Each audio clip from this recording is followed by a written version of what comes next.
Hello, ladies and gentlemen, and welcome to the Soviet guide, basic build order guide, slash guide part two. Really didn't want to make this video. Um, I haven't uploaded in a while. Um, so anyways, we're gonna get right into it. Now, the first thing you're gonna want to do, you're gonna want to make your tier two here, and you're gonna be looking to make about 3 maxims. Commanders don't matter right now for this guide, so I will ignore them for now. But we're gonna get our tier 2 up and running. As soon as we do that, we're gonna get that, and we're gonna queue up our first maxim.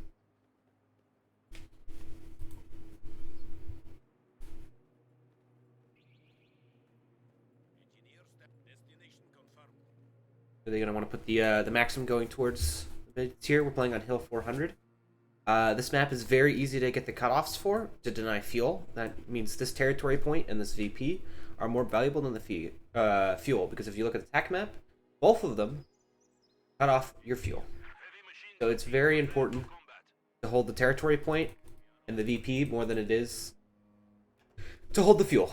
So you always want to prioritize this point or this point and the fuel on this map. Trying to find decent cover and prepping beforehand. So you want to look for green cover. There's green cover here, but it's easy to flank. Move into yellow here. Okay, move our maxim. Bring in the second maxim. We're gonna have it try to flank through here. Oh. See, this is why you want to move your MGs usually, especially stuff like maxims and 50 cals and dishkas.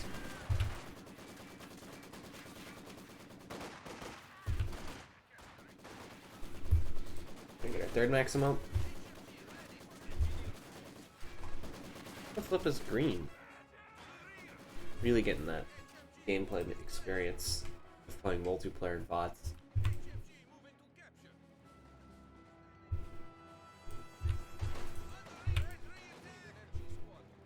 If you can, you want to pre-set up your MGs. Getting this nice crossfire is always nice. Because maxims kind of suck at suppressing. They have very good AoE suppression, though.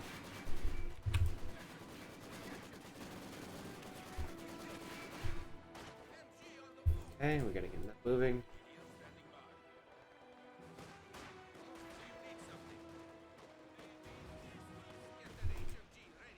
Preempt. Okay. We're gonna tech for field infirmary. We're probably gonna want to get a mortar.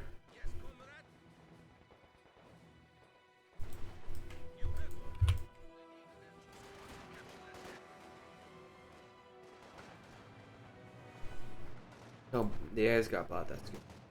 We're getting top. This house is a bait. As you can see, there's no window there. The windows are only there and there. There's one on this side. But this territory point is more important than the VP for the most part in late game. You do not want your combat engineers to get in close to Storm Pioneers. That much is for certain. The other thing you can do is you can actually get a second combat engineer or a mortar, depending on what you want to do. I want to tech up faster, so I'm going to get a combat engineer instead. Okay. Now with these 2 MGs, we're going to A-move them onto their munitions. Combat engineers are standing by. Okay, wait. Be able to tech up pretty soon. You can see we have this overlapping fire, which really enables us to just A-move our maxims. A lot easier. To be fair, a player would probably react better. But it is just useful regardless. We're going to bring in our third MG, which should finish it off. We're going to make our tier 3. And then we're going to look to get a half track, so then we can reinforce our MGs on the front lines. And they'll never have to retreat.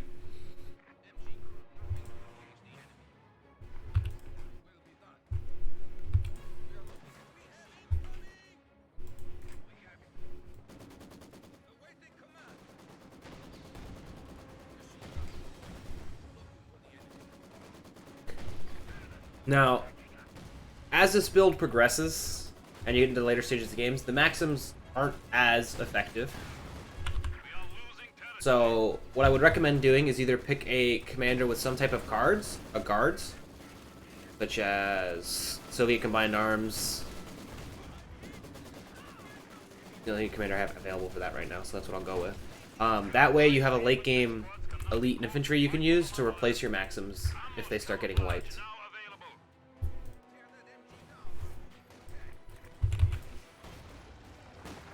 As you can see though, it's very oppressive to just have this many MGs.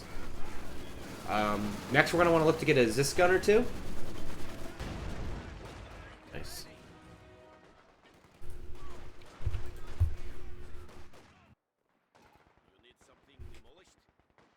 So that way we can watch out for tanks, because as you see it's the 6-minute mark.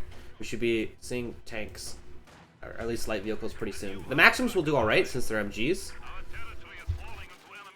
But they're not going to do as well as like a 50 cal, a Dishka, or an MG42.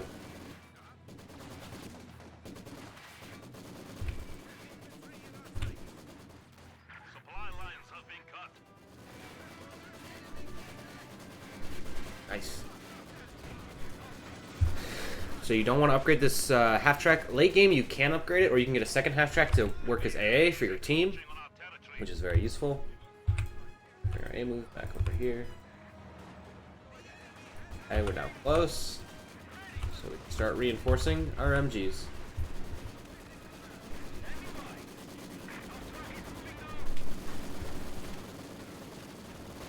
Okay, we're suppressing everything. There's an AT gun over here. We can just pick up for free. This cool needs to chill. I'm not picking it up because I'm pretty close to losing a model. Don't end up losing a model, so it's fine. Another thing you can do with these half tracks is you can put a guy in it while out of combat to reinforce it.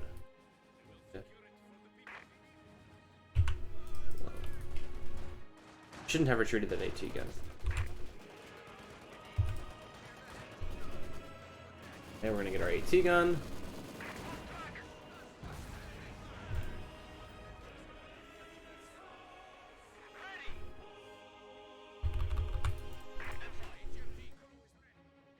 Move on to the territory points to cap them. Put this MG inside. Heal. Look to see what the AI is doing. Recon with this commander. One's all healed up. As you can see, using the hotkey there, D was not a very useful option. Okay, we got our first AT gun up. We're going to look to get a second one, which in my case I already have the Raketin, so I may end up skipping the second AT gun and instead look to tech up. It just depends on the situation you're in. If you're being overwhelmed, get a second one, otherwise tech up.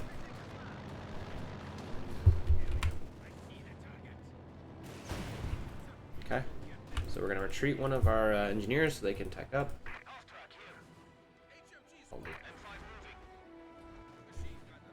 And then after we resecure this, we are just going to lock down this territory point with MGs. If you're in a voice call and you have an ally, you could request that they build sandbags from your Maxims, because that would help. Another option is you can run one of the Soviet commanders that allows you to build different things.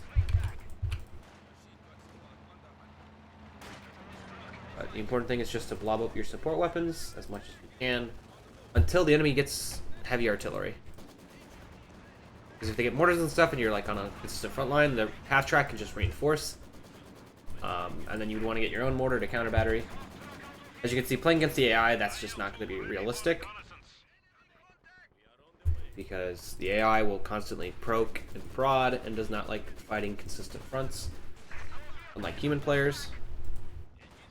So you just have to be aware of that this doesn't truly reflect how useful this build is. Okay, we got that cap, so we're going to A move to look over at the munitions there. He needs healing, so we're going to get him in. See, we have the 2 AT guns set up in case any vehicles show up. They're tier 3, and we can look to make either a T-34 or more likely an Su-85. An Su-85 scales a lot better with this build. Unlike if you're doing a more traditional build, in which case you would need the T-34. So we're going to save up for an Su-85. Give us the more AT we need.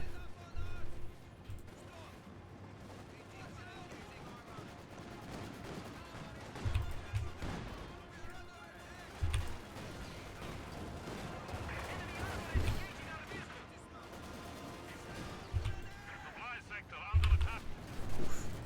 The enemy has silenced one of our anti-tank guns.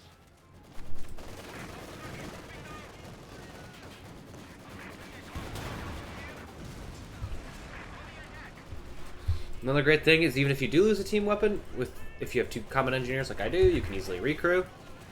Because you can just reinforce on the front lines. Is that a second Luke's? Seriously? Like so. Repairs. This.